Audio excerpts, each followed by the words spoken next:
Today, we're going to take a look at our town through the lens of philanthropy, and I will argue that much of the lens through which we view Redlands is rooted in the philanthropic acts of our fellow citizens over the course of nearly 140 years. A lot of different things have converged and congealed in order to make a truly special community, and a key component for Redlands is philanthropy. First, I'd like to roll out that old high school essay trick of starting with a dictionary definition, so here goes.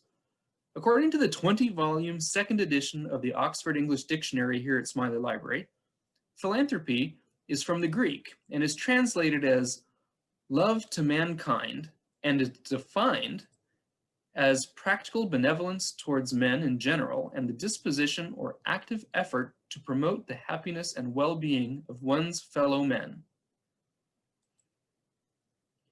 The New Oxford American Dictionary contains a slightly more specific definition, writing that philanthropy is the desire to promote the welfare of others, expressed especially by the generous donation of money to good causes. In the American colonies, Puritans in New England and Quakers in Pennsylvania helped shape new ideas of philanthropy. They were the pioneers of philanthropy in North America before 1700, establishing charitable institutions, philanthropic operations, and their own schools. After all, Harvard College was founded in 1636. American Puritan and theologian Cotton Mather advocated philanthropic benefaction as a way of life. Benjamin Franklin was an activist and theorist of American philanthropy, motivating people to support projects for the betterment of the community. By the early 19th century, Alexis de Tocqueville observed that Americans formed voluntary associations and that they were a key to American democracy.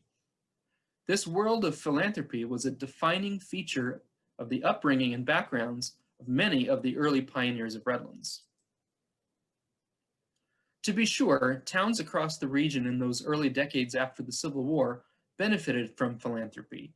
But in Redlands, the young community's future was shaped by philanthropy, creating a foundation upon which all else was built, establishing an expectation of members of this community that has endured for more than 130 years. It's worthwhile to mention that while this program will highlight a number of local philanthropists of great means, it is by no means a complete story, and certainly not the only story.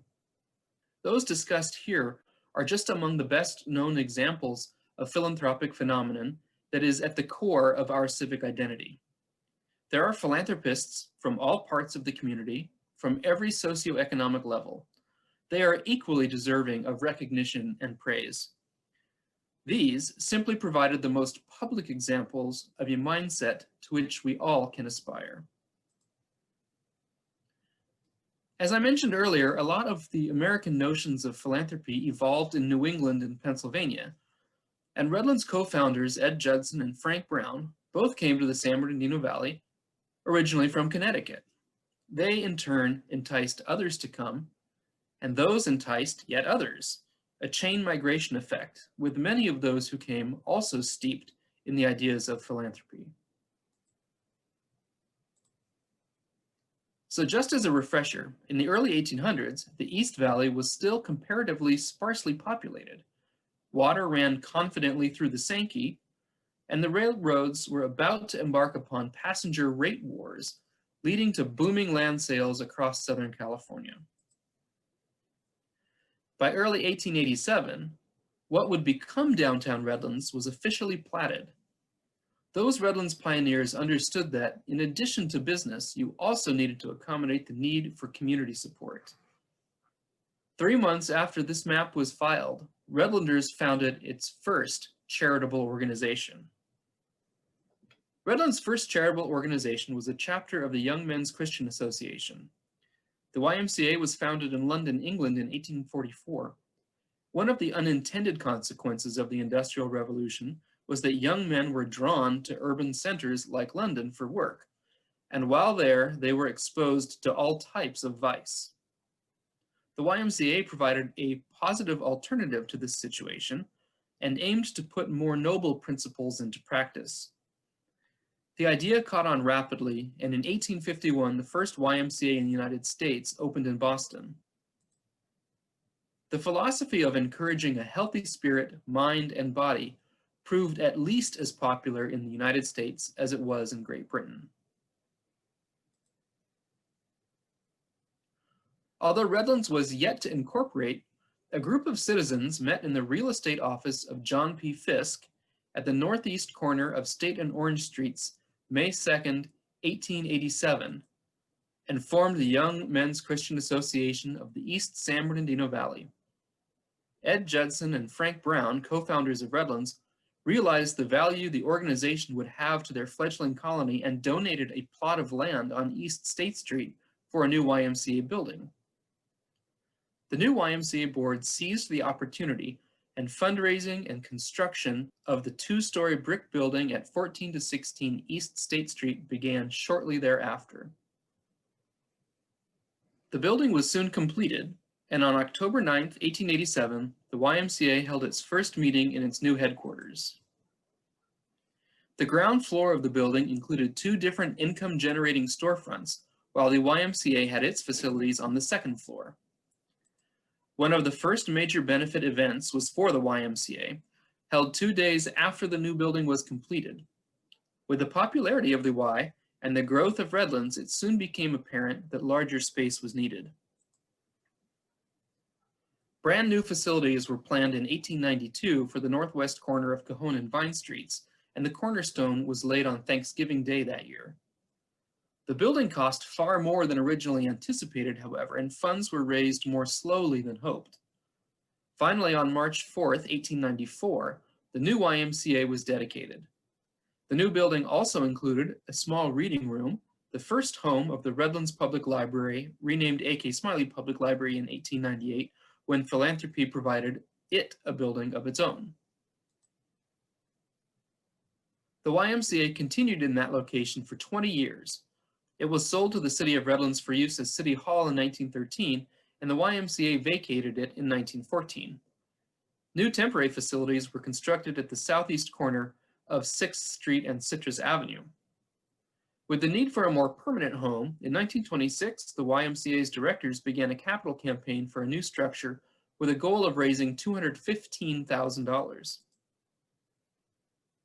The new facility, designed by Pasadena architects Marston and Mabry and constructed by Redlands contractor Garrett Heising, was completed during the summer of 1927 at the YMCA's new location on Citrus Avenue, just east of Myrtle Street.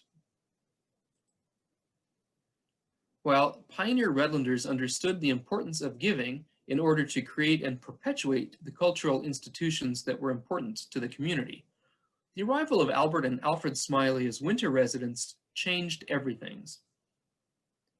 Frank Moore, longtime editor of the Redlands Daily Facts, is often quoted saying Judson and Brown founded the town, and the Smiley brothers gave it its soul. As Quakers, they arrived with that philanthropic spirit from the Northeast, and quickly set about leading by example. Even though the brothers only spent the winter months in Redlands, their mark is indelible. They opened their privately funded Canyon Crest Park at no cost to the thousands of tourists who visited Redlands each year, putting the town on the tourist map.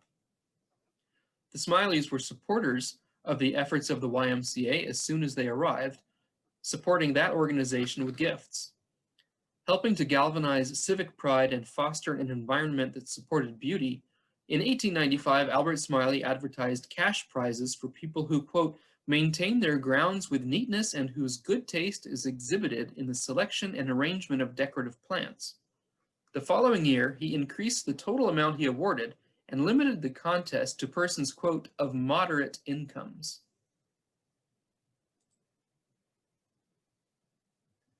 At the same time as the new YMCA building was being planned, a group of the community led by Alfred Smiley formed the Redlands Library Association with the goal of creating a public library for the community, to give anyone who wanted it the opportunity to better themselves through education. As the building was completed, one room was designated for the library, and in February 1894, the association turned over the new library, created completely by private funds, to the city of Redlands to become the the Redlands Public Library. At the dedication, Alfred Smiley remarked, "But what is the library for? For whom is it intended? Is it a working man's club? No. Is it a rich man's club? No. It's for all the people of Redlands, rich and poor, old and young, to share alike in all of its advantages.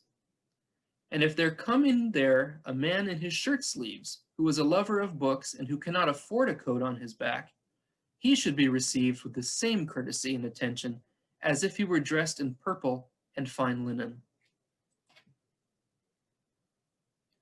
Of course, the needs of the new library quickly outgrew the space, and Alfred, who had become the first president of the library board, asked his brother Albert if he would build a new building.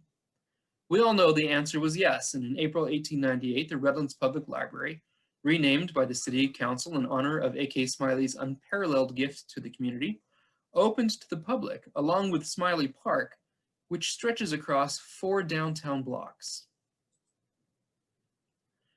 Albert Smiley even funded the first expansion of the library with a new reference wing completed in 1907. Meanwhile, Alfred and a group of prominent citizens were working on other challenges. When they met at the YMCA on February 1st, 1898, they conceived what was to be Redlands' best known and longest enduring locally created social service organization, Associated Charities. It was founded to respond to the needs of people, whether they be temporary housing, food, or medical care. Alfred Smiley served as its first president.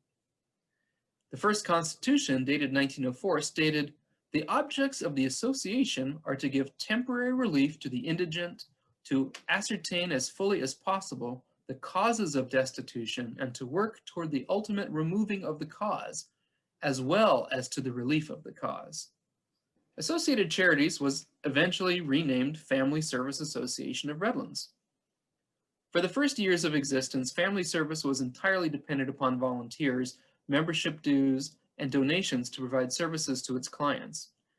In fact, it was not until 1904 that Family Service even contemplated hiring an employee to run the operation. Family Service proved to be a frontrunner in fundraising and long-range planning. On January 1st, 1914, a bequest of $1,000 was given with the purpose of creating an endowment fund, with the provision that the interest on the gift be used to carry out the work of the association. Through additional gifts and investment, the endowment grew to $23,700 by 1949 and over $70,000 by 1965. Space in the association's offices was quite limiting, so in 1932, Eldridge M. Lyon gave the association the building at 114 West Vine Street across from Smiley Library for its headquarters. Even more remarkable is that the gift was made during the depths of the Great Depression, a time when Family Service was serving ever-increasing numbers of Redlanders. But back to the Smileys. Sadly, Alfred passed away in Redlands in early 1903, but Albert continued making his winter pilgrimage. In honor of his 80th birthday in 1908, he was presented with this trophy, called a loving cup, because of the standard he would set, and by which Redlanders would be measured, not in degree, but in kind. Andrew Carnegie visited his friend Albert Smiley in Redlands on March 19, 1910. When he visited the library, he remarked, "This is the first time it has ever been my privilege to sign my name in the visitor's book of a library which I had not founded, and it gives me the greatest pleasure, the more so, as it is the gift of my dear and honored friend, Mr. Smiley." Before giving libraries, I waited until I had this useless dross that men call money, because it is useless until it is put to some good use. And he could not wait. His love for the cause impelled him to give, and he actually borrowed the money. Borrowed the money, I say, to build this magnificent structure.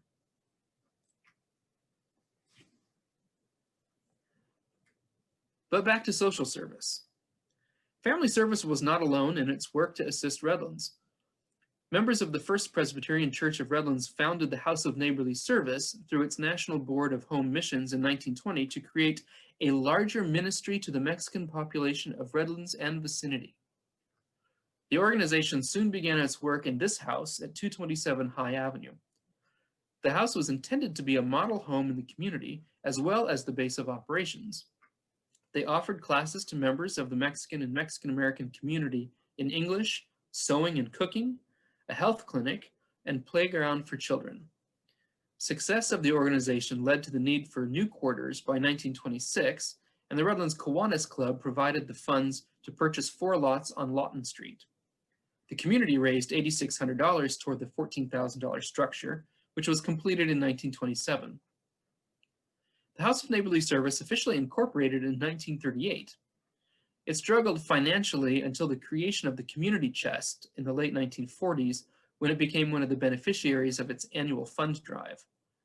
Over the years, it also expanded its mission to render needed social services and promote the Christian welfare of our neighbors, persons, families, or groups in our area without regard to race, creed, and color. By the 1990s, the House of Neighborly Service looked toward new directions. In February 1994, it and its Home Again project merged with Family Service Association so that quality services could be provided more comprehensively to clients in Redlands. Following the merger, Family Service moved its headquarters from the location in an old church on Colton Avenue to the 1927 House of Neighborly Service facility on Lawton Street. Just after the turn of the century, Sisters Olivia and Caroline Phelps Stokes, friends of the Smileys and guests at their resort at Mohonk Lake, New York, enjoyed winters in Redlands. The two were heirs to the Phelps Dodge Corporation and Stokes Publishing Empire. By the time of their arrival in Redlands, they were already well-known philanthropists on the East Coast. Sadly, Caroline died in 1909, the year after their home on West Mariposa Drive was completed.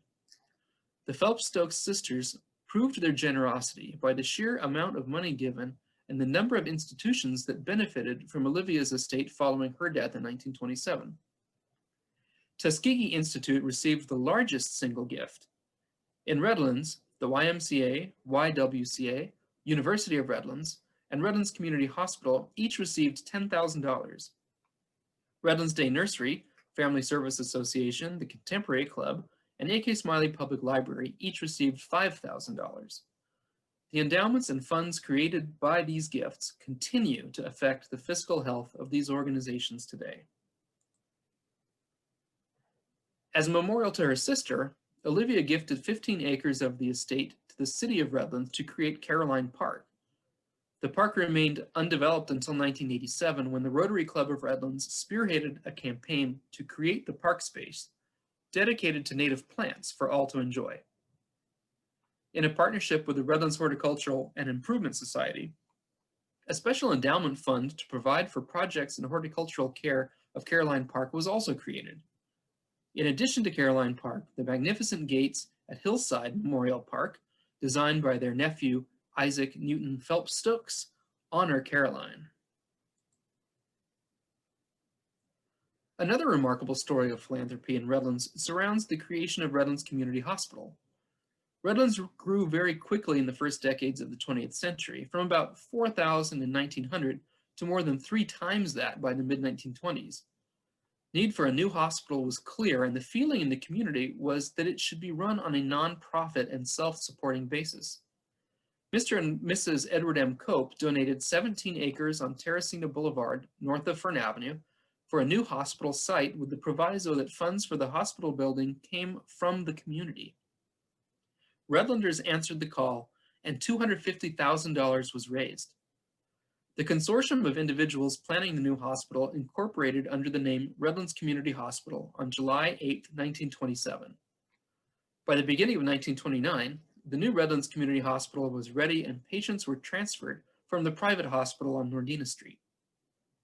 Only weeks before the new hospital opened, it received the first of many endowment funds, the $10,000 bequest from the estate of Olivia Phelps Stokes. It created the Caroline Phelps Stokes Endowment Fund to be used to pay the expenses of those who couldn't. In addition to endowments, individuals gave funds for equipment, furniture, and artwork. In 1931, 2 years after the hospital opened, William A. Miller donated $35,000 to construct a home for nurses. Other gifts began to roll in. By 1938, the endowment had grown to $20,600, a remarkable feat during the Great Depression, and has grown substantially in the years since. The Redlands Community Hospital Volunteer Auxiliary, formed in 1931, not only provided volunteer services in the hospital, but proved to be an important and valuable fundraising entity, one more avenue open to the people of Redlands for philanthropic impulses. Seeing the need for a concerted effort for raising funds, the Redlands Community Hospital Foundation was created, charged with the responsibility of all fundraising activities of the hospital. In fewer than 30 years, the foundation's endowment has grown significantly thanks to numerous gifts and bequests. No discussion of philanthropy in Redlands can ignore the story of the Redlands Bowl, the oldest continually run outdoor music festival at which no admission is charged in the United States. You know how that happens? Philanthropy. From major donors to children who chip in $1 when the red bowls are passed at intermission each performance. Grace Stewart Mullen arrived in Redlands with her husband George in 1916. Raised in Tennessee, she remarked that her emergence from a stratified culture, the Jim Crow South, only strengthened her inherent feelings to live on a non-stratified basis. That philosophy translated into the creation of a musical program that local naysayers predicted would fail. By the early 1920s, Mullen had observed that while Redlands was abundant in cultural offerings, it was strictly for the few. She regarded music as a universal language to be shared by all. In 1923, the seed of the Redlands Bowl was sown, and soon after, the Redlands Community Music Association sprouted. The first performance in July 1924 was a community sing led by a noted Los Angeles song leader. More than 1,500 of Redlands' 10,000 residents showed up. The 1924 season featured mezzo-soprano Eleanor Marlowe. In the years following, a who's who of musical stars performed at the Redlands Bowl. Seeking a larger, more fitting structure for the performances in Smiley Park, Mullen began conversations with cultural leaders and philanthropists Clarence and Florence White.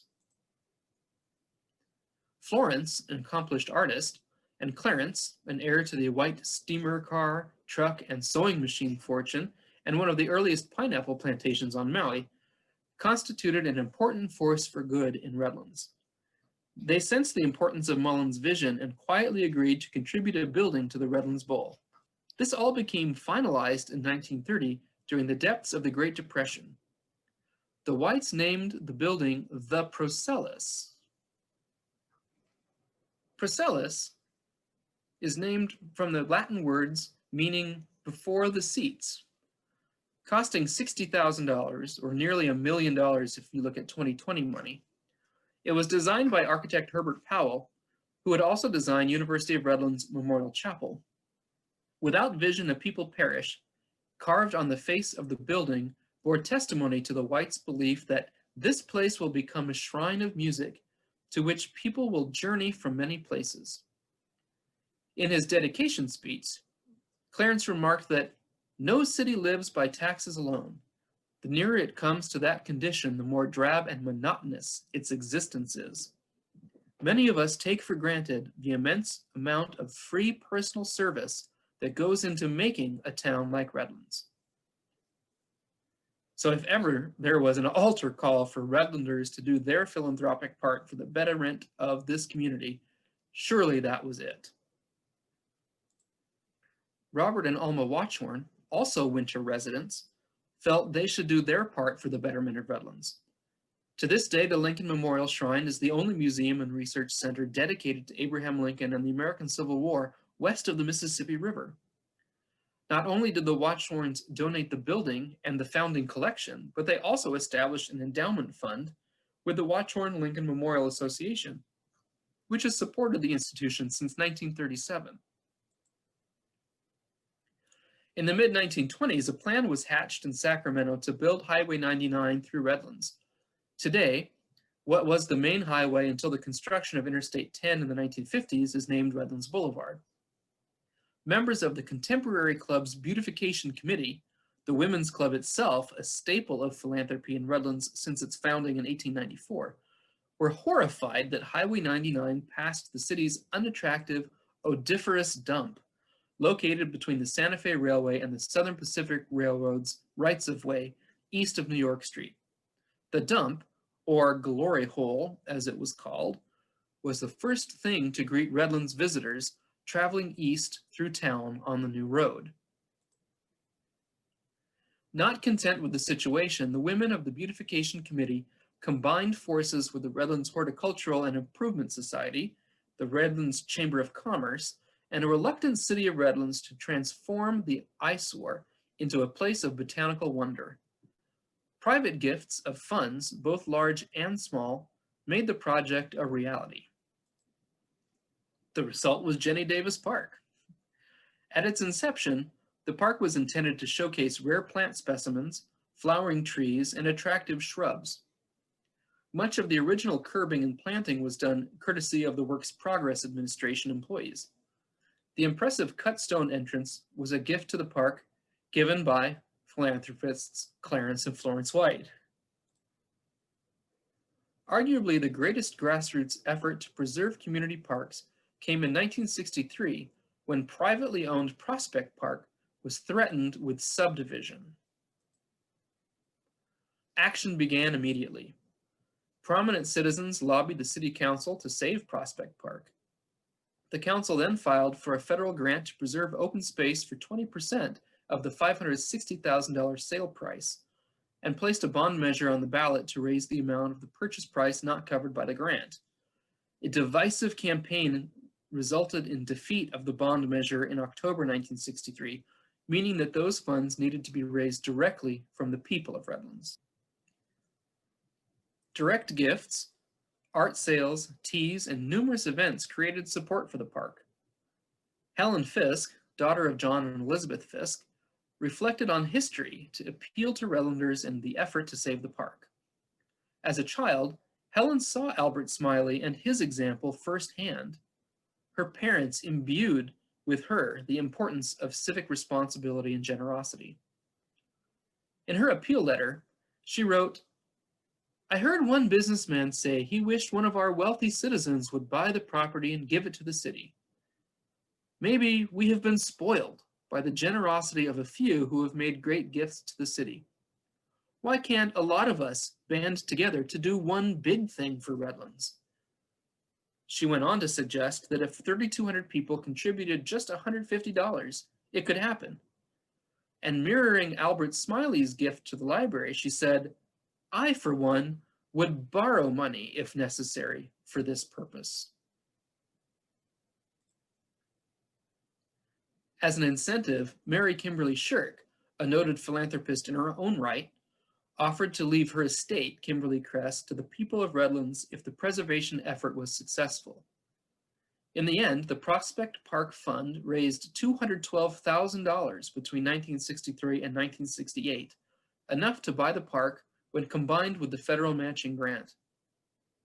In 1968, the park was acquired for the city of Redlands for all to enjoy, and serves as a testament to the community's spirit of philanthropy during the 1960s. Mrs. Shirk also made good her pledge, incorporating the Kimberly Shirk Association in 1969, deeding Kimberly Crest to KSA upon her death in 1979, along with a substantial cash gift. And I'll just close with three very recent examples of Redlands' philanthropic spirit. Founded in 2000, the Redlands Community Foundation was created to enable local philanthropy. Anyone who wants to help make a difference in the community can make a gift to this foundation and know it will help local causes. Last spring, when the economic forecast led the city of Redlands to make the decision to cut 20% from Smiley Library's budget, people who believe in the library and its important role in helping to better the community stepped forward to raise tens of thousands of dollars to help keep the library open and staffed. And last Saturday, ground was broken for the new Museum of Redlands, making manifest the dreams of 2 decades that this town deserves a world-class institution. With gifts, both major and modest, from true believers, totaling a combined $12 million so far, and with more to come. So if Redlands is to be remembered for anything, perhaps it should be that Redlanders deliberately and consistently demonstrate love to mankind. Thank you.